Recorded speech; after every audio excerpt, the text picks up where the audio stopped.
Hey everyone, and welcome back to the Leadership Project with your host Mick Spears. We bring you thought-provoking guests and topics every week to challenge your thinking about leadership. Our aim is to help you become the leader that you wish you always had as we learn together and lead together. Hey everyone, welcome back to the Leadership Project. I'm greatly honoured today to be joined by Dr. Selena Fisk. Selena is a data storyteller, an author, a speaker, and a facilitator. And she's the author of a book called I'm Not a Numbers Person. And that's predominantly what we're going to talk about today after we go a bit through Selena's backstory. I'm really interested in this push around.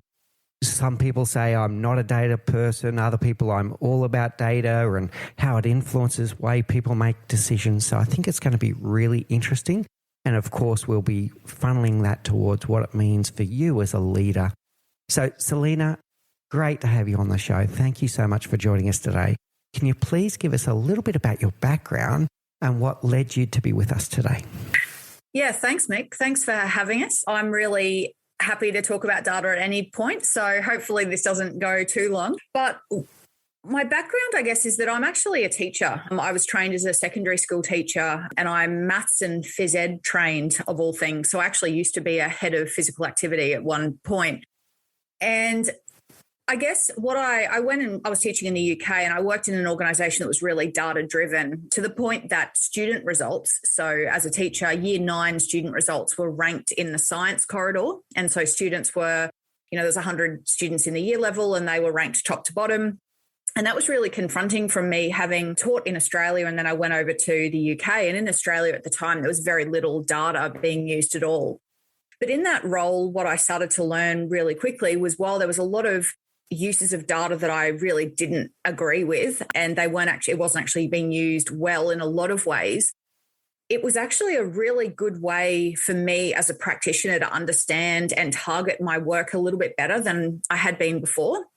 And as a middle and a senior leader, it allowed me to understand at, I guess, a strategic level, the performance and the different elements of, my sphere of influence that were working better than others.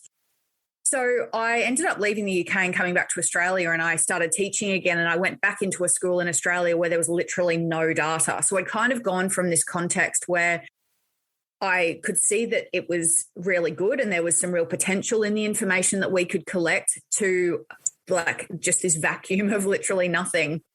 And so that kind of motivated me to start my doctorate and I worked on that over a number of years and I increasingly got into roles that looked at data and performance and specifically school and student data and performance. And I left teaching about 2.5 years ago and I'm now self-employed. And I get to work with schools and now more broadly organisations on data storytelling. And the reason I've expanded out of schools is that what I've worked out and what is reaffirmed for me every day is that there are so many leaders in other spheres and other contexts, not just in education, that are really grappling with this idea of using data and using it well. And so I hope that in the work that I do and in the role that I do, I help people with some practical strategies and some clarity around what's actually expected of us with using data, because ultimately it can be super powerful and really useful and can mean that we know that we're having a significant impact and we do have an impact on the people that we're aiming to serve in the first place. So that's me. That's where I'm at. All right, brilliant. Interesting pivot and an interesting way that you got there, and thank you for sharing some of that experience. One of the things that you said there really caught my attention. You said something along the words of, I saw data sometimes being used in a good way and sometimes in a way that you didn't like. Tell us more about that. Yeah, so in terms of the stuff that I saw that wasn't great, leaders were being held personally accountable and responsible for data. And that created and developed a really toxic work environment that was really fear-oriented. And one example of that specifically is that there was a senior leader who was a brilliant practitioner, was a great teacher, loved by the community. Parents and kids just thought he was great. He was a very, very good operator. And one of the metrics that was used in the organisation was the pass rate, so the number of, or the percentage of students who passed the subject at the end of the year. And he didn't hit the mark. He didn't hit the target, if you like. And so he was put on performance management processes for the next 12 months. And he was essentially micromanaged by other members of the leadership team purely because his data didn't hit the benchmark that they were aiming for, despite all of those other things that we knew about him and the fact that actually nobody really had any concerns about what he was doing in the classroom. But they almost kind of had to follow a performance management process because that was just what they did in the school. So, the impact not just on him, the impact on him was devastating, but it was a far greater impact on the broader community because it then made other staff think, well, if that's what they do for him, what if, are they going to do the same for me if in 6 months' time my data doesn't hit the target that they've set for me? And we know that while targets are useful and important and goals are useful and important, there are so many different factors that contribute to whether or not you are able to hit that. And while you've kind of got to walk this line, I guess, of not allowing people to make excuses and find excuses for not reaching their goal, but you've also got to be a little bit smart about it and say, okay, well, in this instance, there are these other extenuating circumstances or factors, and we're not going to go and put this person on performance management. Because, the knock-on effect of that was pretty devastating for the whole organisation. Yeah, I'm picking up something interesting there about culture. I'm also picking up something else that I want to come back to later. What I'm hearing in what you're saying is if you make decisions that are data alone without the environment around it, this is when you can end up with these situations. But the one I want to unpick now, right, at the moment is the difference between using data to inspire people to improve, to get 1% better, to get 10% better, versus using data and creating a culture, whether they intended or not, a culture of fear. Tell us more about fear.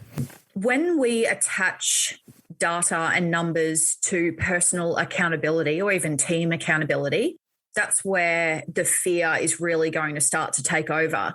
We also know that when there are targets set, that at the end of the day, there are ways of manipulating the data and manipulating what happens. And so even if you have targets and people are achieving them, if you have really ruthless systems that sit around the achievement of those targets, then, it might lead to people actually doing the wrong thing to almost kind of just fall over the line. So they don't need to be flagged or they don't need to go through that performance management process.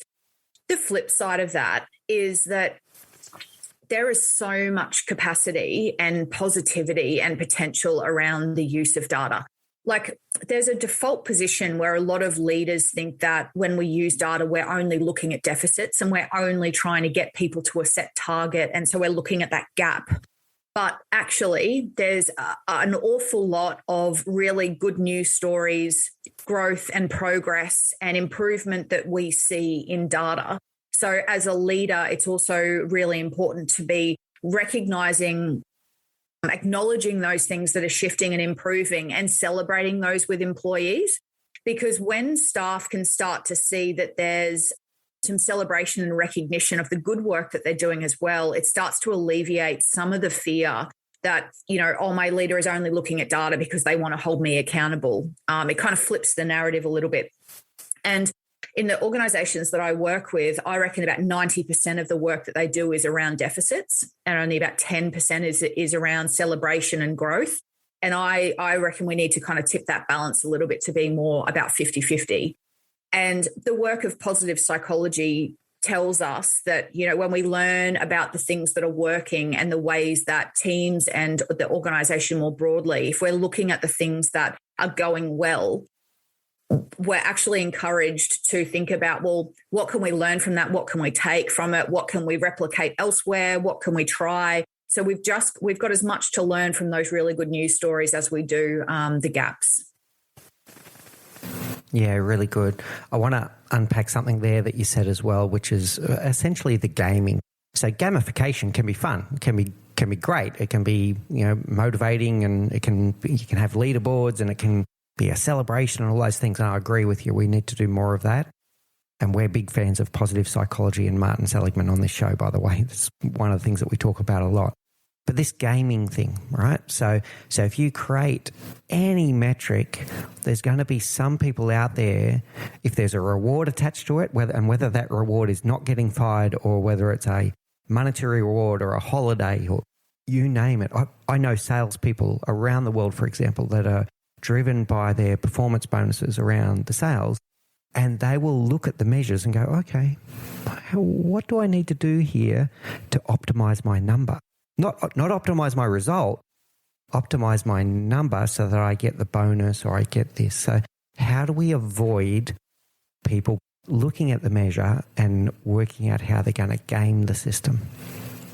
Yeah, that's really hard because when, as I say, there's value in having a goal or a target, because if we don't have that, what are we aiming for? For me, it's around the transparency and open and regular conversations about the fact that there are a lot of other factors that contribute to any single metric at any one time. So, and this kind of goes back to the point that you were bringing up before after one of my other comments was, we never want to be using just one metric or being driven by a single metric. And this was kind of a point that you made earlier. I always make the distinction between being data informed versus data driven. And I think as leaders, we need to be able to articulate that distinction really clearly to our employees, and our actions and the steps that we take with data need to be reflective of that.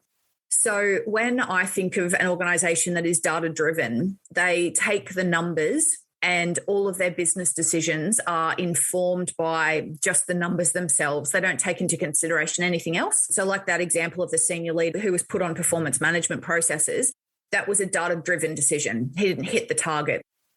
So as leaders, if we reframe that and encourage our organizations and teams and employees to be informed by the data, it allows us to, I guess, make some concessions and have almost softer targets rather than a really hard line where people potentially might game their way into achieving it. So the example, say for him, the example of that leader in the school would be that yes, his number itself didn't hit the mark, but there are all of these other bits of data that we've got on him. We've actually got reviews and evaluations that have been done by students and parents that are rating him quite highly. We've got observations of his work that are actually documented, and we have all of that data. And so rather than just looking at the one metric and saying, okay, well, we're going to put him through this performance management process, it's going, well, that's one metric.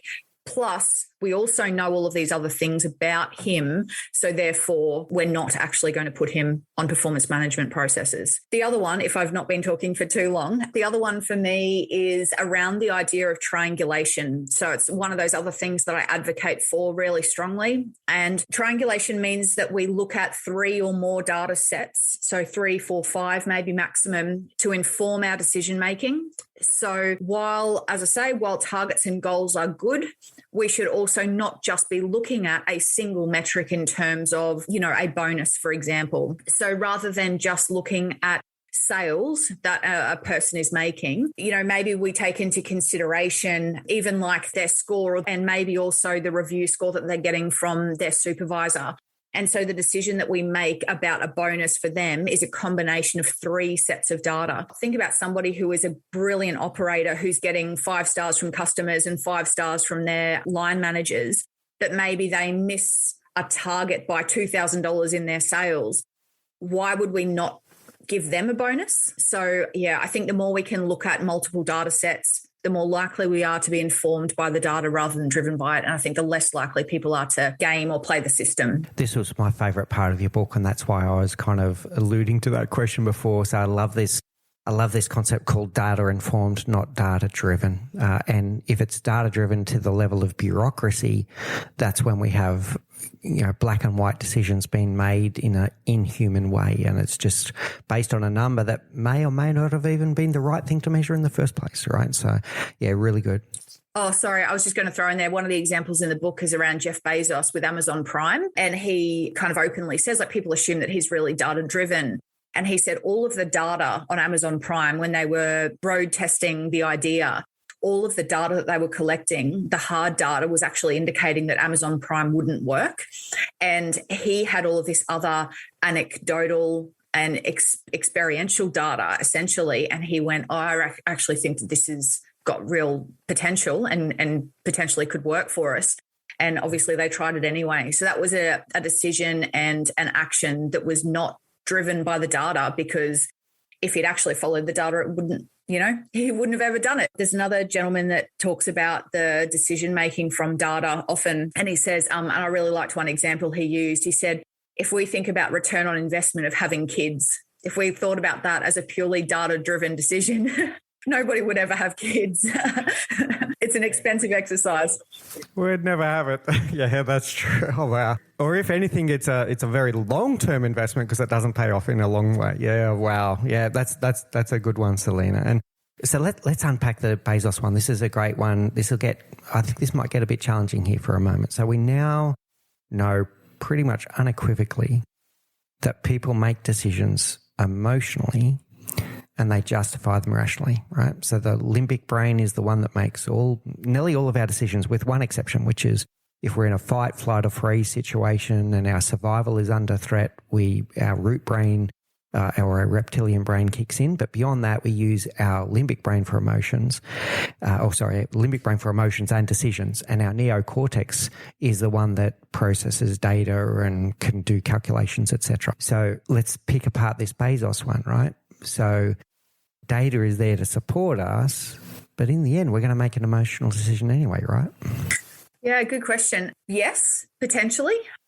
There are certainly people, and you don't hear about these stories, obviously, because they don't come off, but I'm sure there's been plenty of people in that situation of Jeff Bezos who've looked at the numbers and thought, okay, well, I'm not actually going to give that a go, and haven't acted on it. And so we can't hear the story at the other end because they don't become the Amazon Primes of the world.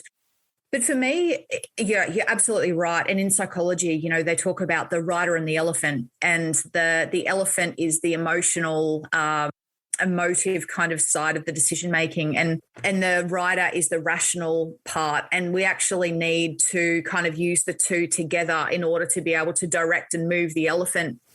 And that, for me, is why data storytelling is such a vital part of this whole conversation, and why I say that I'm a data storyteller. Because it is a combination of the numbers and the narrative and the human impact and what it means for our organizations that actually means that we can land this stuff and we can actually use data in a way that benefits us and our organizations and our clients.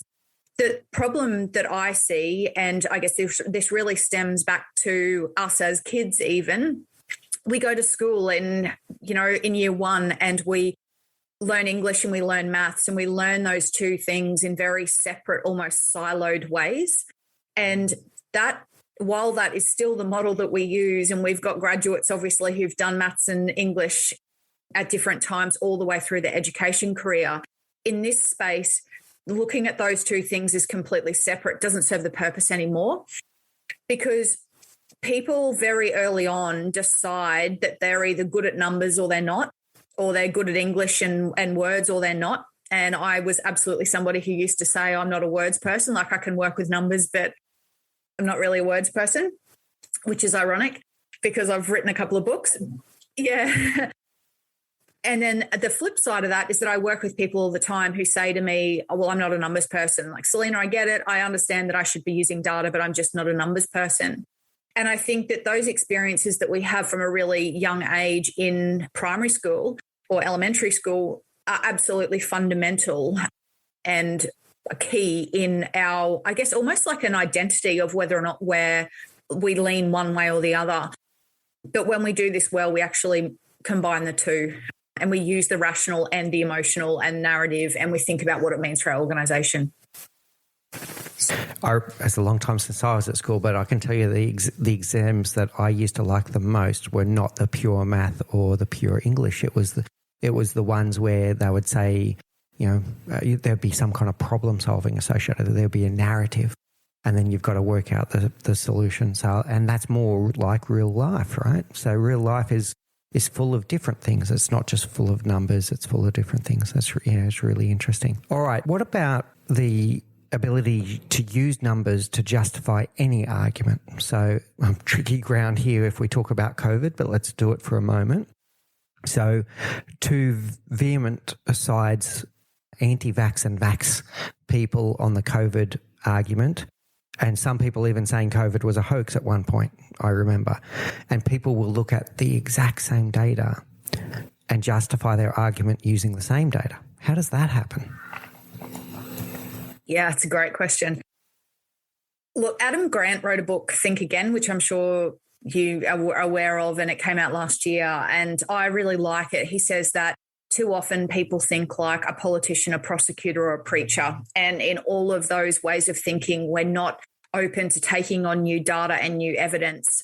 But actually, what we should be aspiring to do is to think like scientists. And what scientists do is that they have a hypothesis, and they have an idea of what they think is going on, and they go and do their own research, their own independent research, and they seek data that, tells them about their hypothesis. But if the hypothesis is starting to be tested, they don't just keep digging in that hole that's telling them that what they believe is right. They actually go and actively seek data that contradicts the hypothesis as well. So they're giving a more measured, or they're kind of collecting data from different perspectives.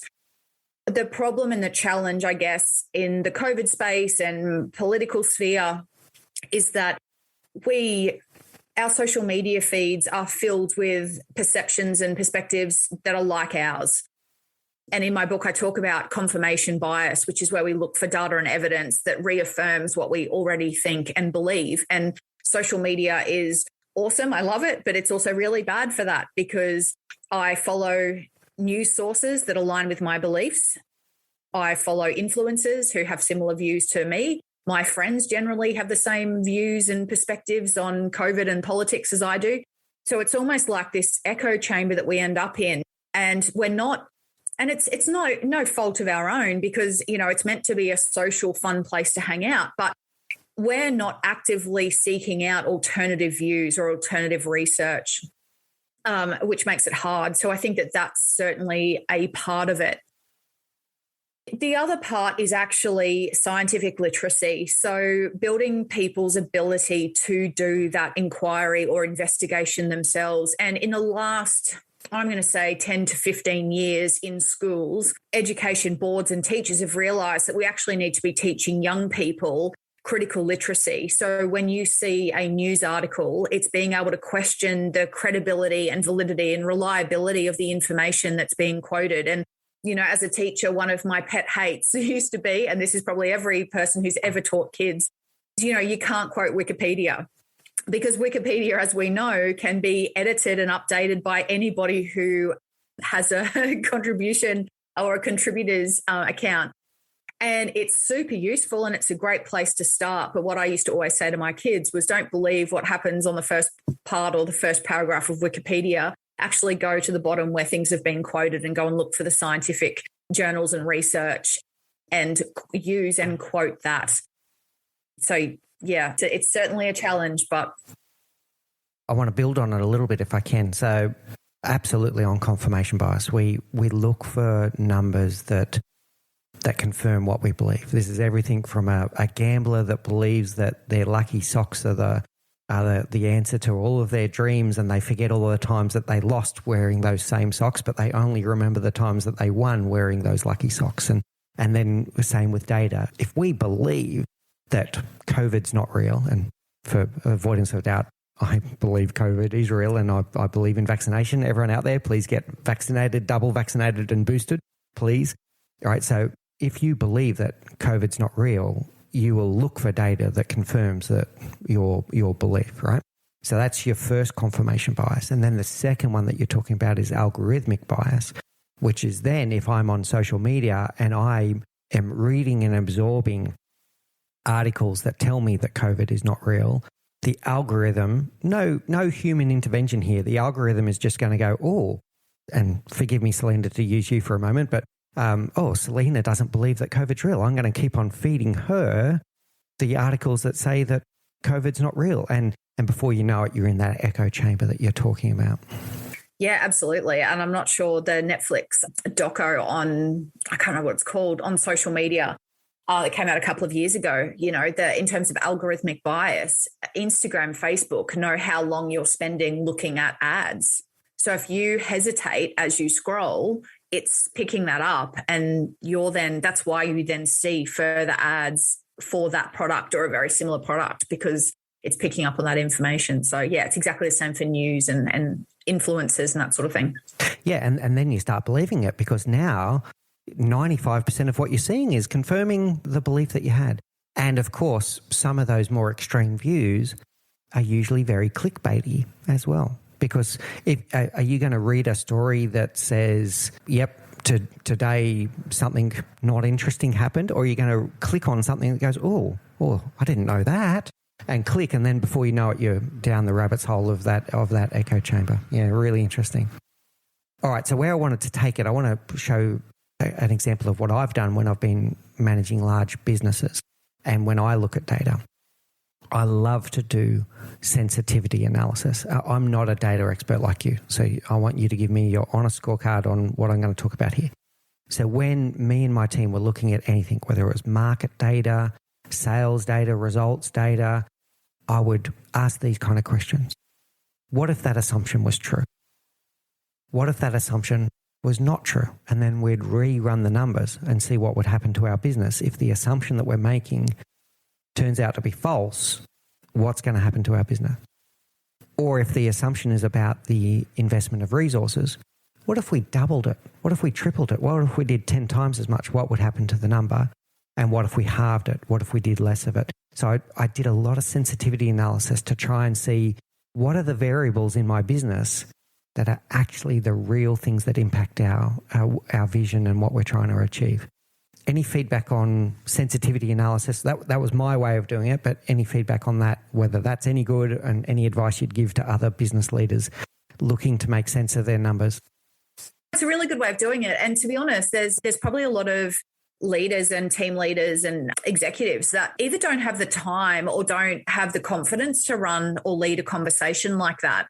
So one of the things that I've seen is that employees and middle and senior leaders say to me often, I'm meant to use data in my work, but I'm not sure how. If that's you, go back and listen to what Mick just said and give that conversation a go, because actually what we need is leaders modeling the conversations, finding the time to have them, but also stepping people through that process. Because if you said to your team the first time around, I want you to do a sensitivity analysis or engage or think about whether or not this data is useful for us, there'd be plenty of people probably in your team that wouldn't have known where to start or what that looked like. So in a lot of ways, we actually need to not assume that people have got the skills, but think about how can we as leaders structure these conversations and almost scaffold them quite heavily. Because if you've got somebody coming into a meeting about data that has not had much experience at all, they're not going to engage in the conversation. They're not going to know where to start it, but they are going to learn from other people and listening to what they're saying and what they're thinking and the questions that are being asked. So it's almost like I feel like collectively we're trying to raise the low water mark and build people's data, even data literacy skills, engaging them in data storytelling. And one of the really good ways to do it, and that's something I work with organizations all the time on, is scaffolding the process like that. Down the track, if you were then to step away from that team, I have no doubt that after they've done it a few times or after a few months, you could step out and go, okay, I've got, I'm in this meeting or I'm traveling today, but I want you to run that same process. And you'd like to think that after a few opportunities for them to practice it, they could go and run with it themselves. And they might even take it in a slightly different direction, which is great. But if you're setting them up like that, you're building their capacity and giving them, I guess, opportunity to engage in the conversation where maybe they weren't able to before. So yeah, I reckon that's a great example of doing it. All right. Brilliant. Well, thank you. Thank you for the vote of confidence. And for me, it's about not just taking the numbers on face value. It's asking, the data should generate more questions than it gives answers. And then you deal with the answers of those questions. Does that make sense? So the data is there for you to look at, and now you question the data and go, what is this telling us? And What if we did this? What if we did that? And then you work on those results rather than just, oh, the data said this, so we've got to turn left, right? So, yeah, that's the way I look at it. Yeah. Yeah, absolutely. Looking at those different perspectives is really important. And the other thing, just to pick up on that other thing you started with then, I always say to people, data doesn't actually tell you what to do. You're not looking at it and thinking straight away, okay, this, I see this metric, therefore this is my action. If our jobs were that easy and if humans were that easy, we'd probably get a lot more sleep and be a lot less stressed. There are so many possible responses to the information that we're being given. So opening up collaborative and open conversations with teams in the way that you mentioned is really important. Yeah, cool. I'm going to ask a question now that maybe we should have started with because we're well down the track now, but how do we make sure we're measuring the right thing in the first place? Yeah, it's a really good question. And I often work with organizations and one of the first questions I get asked is, okay, so what do we need to pay attention to? And I always flip that back on an organization and I say, well, you tell me what matters to you. There is no shortage of data. A joke that I often make is that I'm never invited into organizations that say to me, hey, Selena, can you come in and help us find more data? We need some more. It's always, Selena, we've got all this information and we're actually not using it all that well. So one of the things that I often do with teams and with leaders is to get them to think about and brainstorm all of the different types of information that they've got access to. So I worked with a team recently and they came up with a list of 46 types of data that they can access. Now, it's not possible to use and act on 46 types of information at any one time. So if you kind of are in this position as a leader or you're running a team, I'd encourage you to think about doing that. Even as a group, brainstorm all of the different types of information that you've got. After that, think about, well, what actually is most useful to me and why? And shorten your list and kind of cut out some of the noise. So we're cutting down the 46 types down to maybe 8 or 10 or something that's a lot more manageable.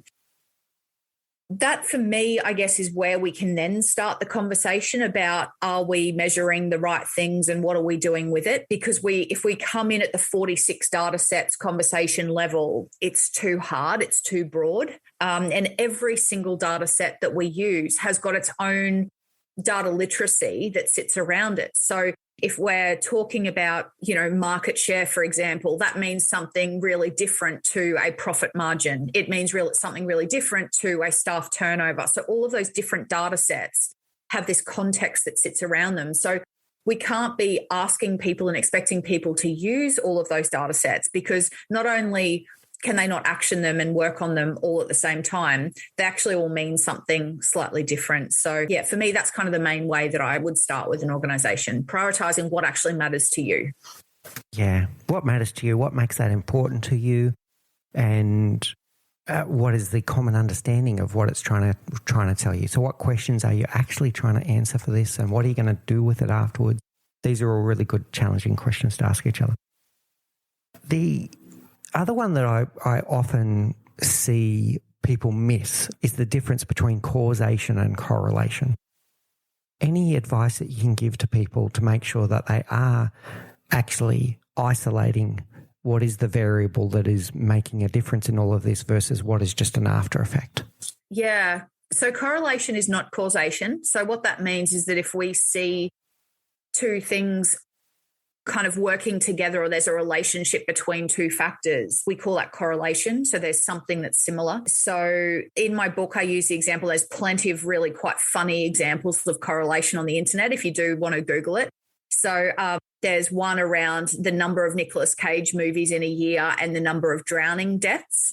And there's a correlation between those two. Now, we know that the more movies that Nicolas Cage is in does not lead to more people drowning in swimming pools. So there is not a causation. Yeah, there is a correlation between those two things, not a causation. So, and it's funny, it's in my book actually. I saw an image recently on LinkedIn and it was a photo of a shed or like a metal undercover area. And one of the posts had obviously been hit by a car and it had buckled and the roof was down. And so you can imagine this kind of buckled post and then kind of caved in roof. And there was a cat sitting at the top of the part where it was caved in. And, it was the meme, if you like, was around, this is correlation, not causation. The cat didn't cause the post to buckle. And I'm saying that in a lighthearted way, but it is actually really important, because what you don't want is to look at one metric and think, okay, because of that thing, that must be because of this. So therefore, there's a really direct cause and effect relationship. As I said before, there are so many factors that contribute to any of the data sets and the values that we get. And humans and businesses are not simple in that it's not just a simple input-output model like a machine. So we can't think of metrics and data sets like that either.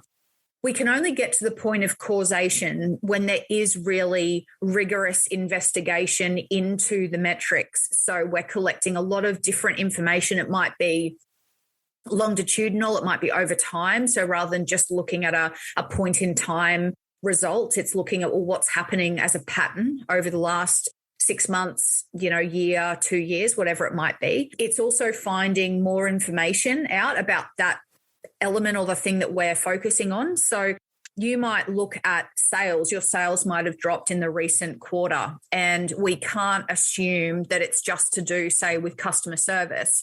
But if we had a hunch that maybe that is a factor and that's contributing to sales, then we'd need to actually go and collect more evidence about that and start to see what's happening in the following quarter and the one after that before we can think about causation. Causation really is heavily, in a science or in a medical field, it's really significantly well researched. So we know, for example, that, being overweight, for example, contributes to the chance of heart disease in the long term. That's a clear kind of causation relationship. It's not correlation. It's causation because there have been decades of research into that phenomenon and the connection between weight and obesity and heart disease. So that's kind of the avenue, I guess, or the distinction between the two. But having other people around you as well to query the information, to have the conversations, back to that really great example you shared before of getting your team to think about, what does this actually mean? What's the reality? What would happen if we doubled it? What if we said that this actually wasn't the case? All of those things can build your understanding of a correlation or why those things might be happening, but we don't want to jump to causation. Yeah. Okay. All right. Really good. Great advice. And a really great example. I love the examples that you use there, particularly the Nicolas Cage one. I hadn't thought of that one. That was really cool. All right. So what about when our own kind of actions through the data become a self-fulfilling prophecy? Now, I'm going to talk about stock markets here for a moment. And stock markets can fluctuate for all kinds of reasons. They can be world events. It can be stock market crash because it turns out that the structure of the market was not on solid ground. Could be all kinds of things. But one of the ones is the trend of itself, right? So if a lot of people are buying a certain stock in a certain company, the valuation of that stock goes up by simple supply and demand.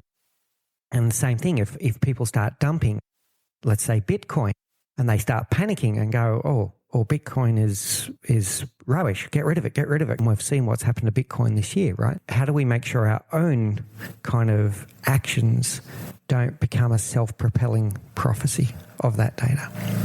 Well, that's a really good question. The thing with, the stock market and say crypto this year that I would say is, even coming back to that idea of looking at multiple sources of data, like looking at triangulation. So if you just looked at any shares you own or crypto, for example, or shares, I'll use the shares example. So you might look at a stock that has dropped. So when COVID hit and when everything kind of shut down in 2020, the stock market in Australia took a massive dive. And you might look at that, and that plenty of people did, and freaked out and went, oh my goodness, all of these things are happening. It's dropping off a cliff. I'm going to sell. But also, and at the same time, what was happening in that instance, and this is where that second piece of information or understanding of the context is also important. When people buy shares, they often have limit prices on the share value. So what they do is when they buy it, they say, okay, this is my maximum value. So if the share gets to this point, I'm going to automatically sell. And if the share drops in value down to this point, I'm automatically going to sell. So what was happening was that a lot of the sales that happened in that stock market crash in 2020 were actually led by those bottom limits. Yeah, which was then this, like, as you say, it's almost a self-fulfilling prophecy, because it's, it starts to drop, it hits people's low watermark, that then automatically sells their shares, it's dropping further, it's hitting more, and then they're kind of in this cycle. So, yeah, that's where, and it was pretty horrific to watch and be a part of if you had shares at the time. But knowing that that's what was happening, for me, and I've got a few shares, I don't have many, but for me, it was like, okay, that's really hard to watch. But I also am super aware that this is what's happening in the background. So I'm just going to hold on for the ride. Yeah. Yeah, there you go. Okay. Well, good decision, I'd say. Yeah. All right. Very good. That's probably a good segue to this next one. And this one's going to be a borderline ethics question, I think. So machine learning is changing the world without any doubt, right? And sometimes for very good reasons. But we're here talking about we should be data informed, not data driven. And in a machine learning world, the machine is doing the entire thing. Where do you think the ethics of innovation come in to know where, this is a perfect example where machine learning can do a better job than a human being, let it go. And other times where you go, no, let's not apply machine learning to that one. Let's always have a human in the loop that's looking at a data-informed situation. Any thoughts? Yeah, a few. I reckon AI is incredibly powerful and can certainly cut down our work and the time that it takes in this space. But AI and machine learning should never be making final decisions for us and for our organizations or for our teams. Where I think the capacity in AI and machine learning is a lot of organizations, so you'll have different dashboards. So you'll have different visualization tools that show you different metrics, and you might, depending on the different products and the field that you're in, you'll have different dashboards. The problem with a lot of those dashboards at the moment is that you can get on and you can look at the visualization. So that's great. They often have a lot of different pages and components. So at the moment, what it requires is somebody who's got the skill and the understanding of those dashboards to go in and look at some of those key metrics and some of the key kind of visualizations that they find most useful. And the more time we spend in there, the more likely we are to find things that we need to follow up and that we could potentially action or bring back to our team. For me, I think the role of AI is that if we imagine a world where we could log into that dashboard and we had some flags immediately that went, go and look at this, or this is dropped at this rate, so this is something that might be worth having a conversation about. Some tech platforms and dashboards allow us to have flags and alerts when different metrics hit a certain amount. Even on my website, I get a flag when my visitors have increased and are higher in a specific day than maybe what they were anticipating the day before. That's useful, but we need technology to be drawing our attention to those things. At the same time, we need to be able to program and adapt the machine learning and AI to actually identify the things that matter to us. So in the same way, like I was saying before about we've got all of these different data sets and we need to think about what matters, we've also got a whole stack of different hundreds and hundreds of dashboards and visualizations available to us at any one time. So we need to be able to almost teach and train the AI to know what we care about and the metrics we value so that they are drawing our attention to the stuff that actually matters, not, your absentee of your employees or whatever it might be that you can see. If that's not important to you because it's not a huge factor in your organization or it doesn't impact your day-to-day because your employee, absentee rates are generally pretty good, then why would we wouldn't want that coming up as our first flag or alert. So yeah, at the end of the day, though, decisions and actions have got to be done by humans and made for humans. At the end of the day, all the data we've got, generally, it's generated by humans. At the end of the day, humans need to be looking at it and we need to be making decisions for humans. So while tech can make that process a little bit quicker in the middle and a little bit easier to see some of the trends, at the end of the day, it's got to be us making the decisions to make sure they're fit for purpose. So we're back to data informed again. I like where you're going with that. I'll give you an example of where, and if you don't agree, just this is what diversity of thought's all about. So you shoot from the hip on this one, right? So an example where machine learning is really amazing is in areas like railway signalling, right? So we know that automated trains are actually, and there's going to be probably some people in the audience that are not so sure about this, but automated trains have a better safety record, have better on-time running, all of those things, because the algorithms that are running the train, if the optimal speed for that train right now is 56.753 kilometres per hour, it can almost drive the train at that speed, whereas a human being cannot. And, all of these things, right? So there are some, I'm going to call them controlled environment, where you know all of the things that could impact that train, and you've designed it into the algorithm in such a way that off you go. By the way, we still have people sitting in operational control centres that are observing everything, but press the green button and an automated railway system almost just pretty much runs itself all day. What are your reactions to that?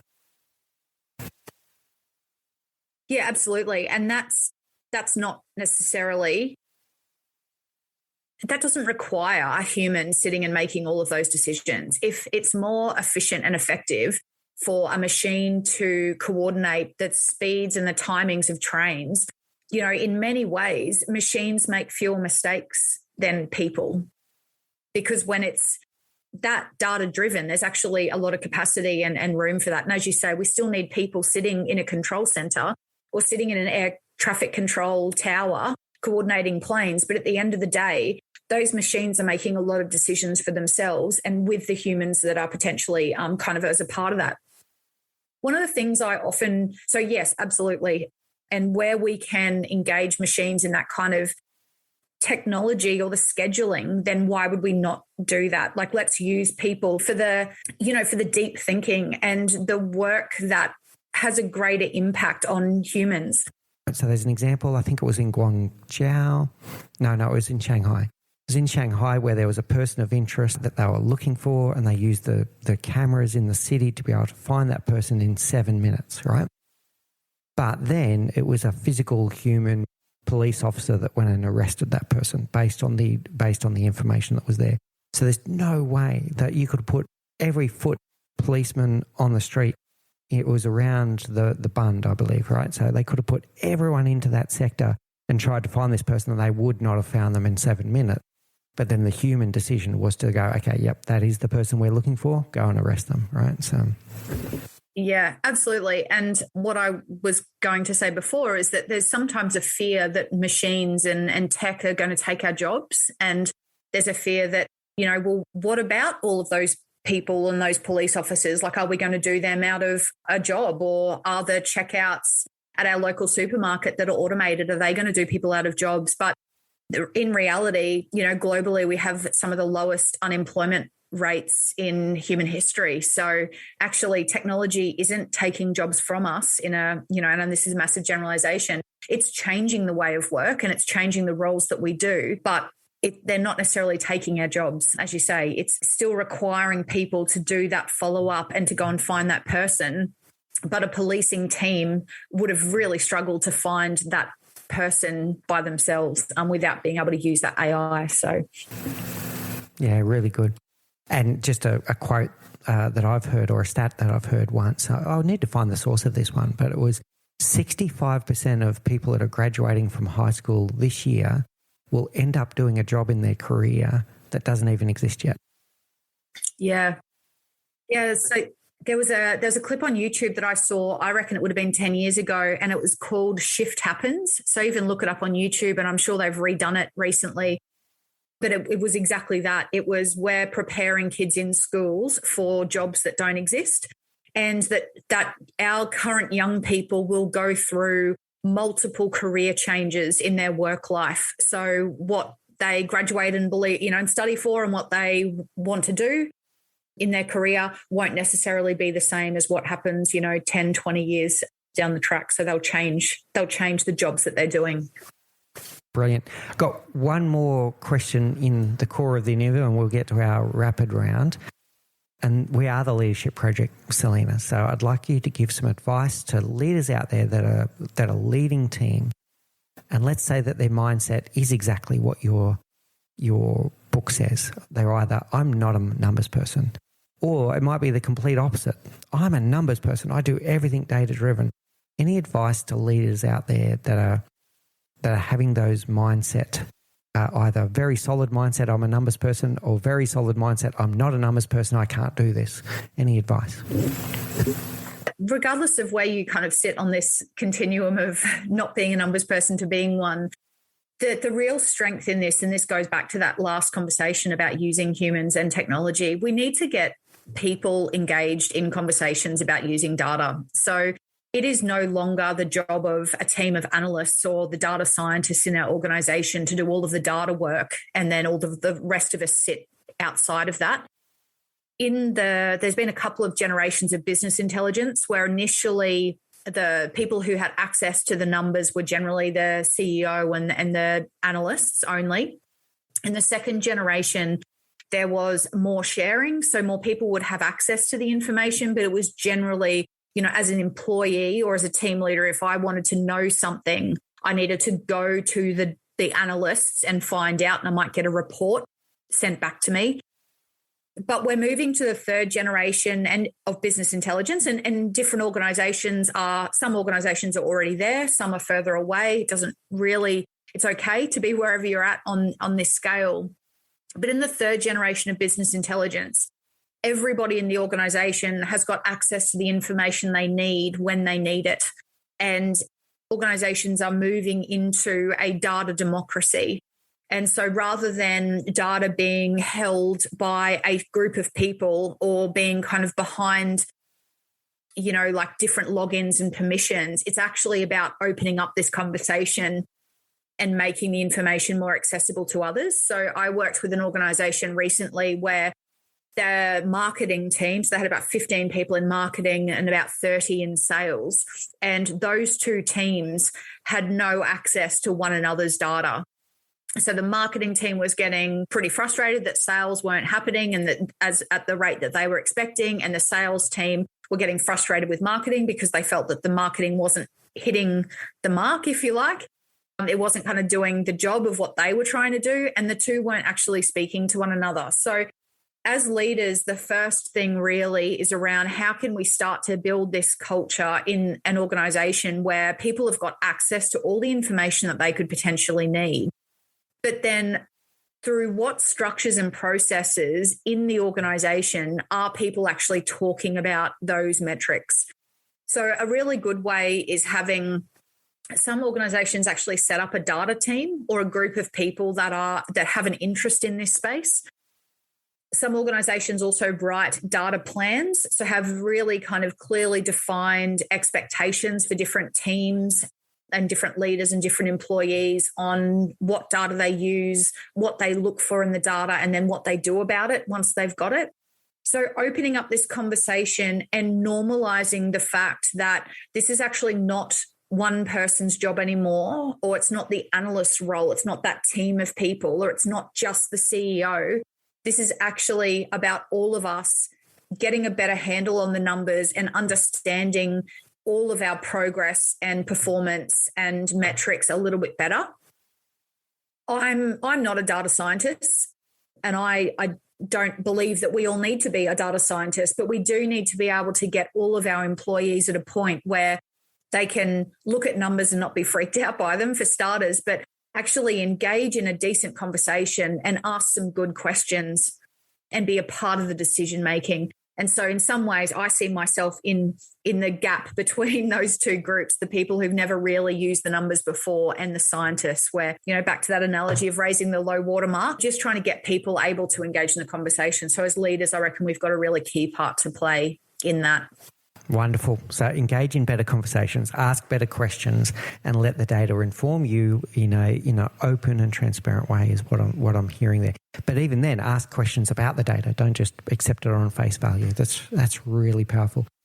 Unfortunately, you brought up something I can't ignore now. So I said that was going to be my last question. So now you're talking about sharing data within an organisation. What I want to talk about is where commercial interests prevent organisations from sharing data outside their organisation. Now, I'm going to give you a concrete example. I worked in the urban mobility world for 15 years, and you have commercial companies that have access to their own data, and yet our cities would run so much better if they were able to share. So I'm talking about Uber, Lyft, Lime, public transit, bus operators, rail operators, the traffic centre, traffic control centre, all of these different entities, some of them private, some of them public, that have got data that tells them how their operation is going. So Uber, on any day, Uber knows, where is our biggest concentration of people that want to get picked up right now. And so how do we break down commercial interest and get commercial entities to share data for the better good? The main fear that I've got even is the misuse and the mishandling of data. And we know we've all had our data sold off by one company to another, and it's infuriating. And even beyond it being a breach of our own privacy, it's just annoying to be spammed with all those emails and whatever. So, I think more organizations are engaging in really strict non-disclosure agreements. But at the same time, as you say, it would actually be really beneficial for urban planning element of the government to be able to get that information. Again, I think for me, it probably comes back to the conversations. How can we open a conversation between those commercial entities and governments in that example, and ascertain even what of all of their data that they've got. So they've got access, obviously, like say Uber, think about the millions and millions, like billions, trillions of data points that they've got. And a government doesn't actually need all of that. So it might be potentially narrowing it down to some of those more summary statistics and the bigger picture numbers rather than all of the hugely personal and specific information about particular riders and that sort of thing. So your answer is good. So first of all, protecting people's privacy and making sure that we're using data for the right reasons and not using the data that we don't need, right? So I think that was powerful. But it's the conversation, and it's about having that conversation to see whether the entities can, with an abundant mindset, can realise that maybe sharing the data amongst themselves is a win-win, not a win-lose situation. Uber would benefit from public transit data. Public transit agencies would benefit from Uber data. Urban planners would benefit from both, et cetera, right? So, yeah, really good. The challenge, I guess, with it would be around competitors. So other rideshare, taxis, for example, that from their perspective, I imagine might be one of their concerns. Yeah, I can't imagine Uber and Lyft sharing data with each other. But if there was a central agency that was responsible for urban, the way the whole city moves, and that was a trusted third party even, then we might have a chance. Yeah. I thought I'd have a go at that one. It's one that plagues that industry and has done for many years, but I thought I'd have a go at that one with you. All right, that does bring us to an end. I'd like to ask you our rapid round questions. So what's the one thing you know now, Selena, that you wish you knew when you were 20? I think that merging, in terms of my work, that merging of the rational and the numbers with the narrative, just the power of those two things. If I could have articulated that 20 years ago. Brilliant. Okay. All right. What's your favourite book? At the moment, I'm reading Noise by Daniel Kahneman, and I really like what he talks about in terms of the amount of noise in judgments and in my context in data sets, as well as all of the biases. So that's really got me thinking at the moment. So, yeah. All right. What's your favourite quote? I really like Brene Brown's work on leaning into the discomfort. There's so much of our leadership journey that is uncomfortable, and we need to be able to lean into the discomfort in order to lead change and lead people. Nice one. And finally, you're an independent contractor now that can help organisations with their data struggles, their data journey, whatever you want to call it. How do people get a hold of you if they'd like to know more, whether it's about your book or the services that you can help them with? Yeah, so I'm on LinkedIn as Dr. Selena Fisk, and my website is just selenafisk.com. So all my contact details and everything are on there. Wonderful. And we'll put those links in the show notes. It's been such a joy, Selena. I love this conversation, and thank you for giving me the license to just take us wherever the conversation went, and you helped me kind of satiate my endless curiosity. And I feel richer for having this conversation. So thank you so much, Selena. No, thanks, Meg. That's been really good. And I like the curly questions. It keeps it interesting. Makes me think. Awesome. Very good. Thank you for listening to The Leadership Project at mixbeers.com. A huge call out to Faris Sadek for his video editing of all of our video content, and to all of the team at TLP. Joanne Goes On, Gerald Calabo, and my amazing wife, Say Spears. I could not do this show without you. Don't forget to subscribe to the Leadership Project YouTube channel, where we bring you interesting videos each and every week. And you can follow us on social, particularly on LinkedIn, Facebook, and Instagram. Now, in the meantime, please do take care, look out for each other, and join us on this journey as we learn together and lead together.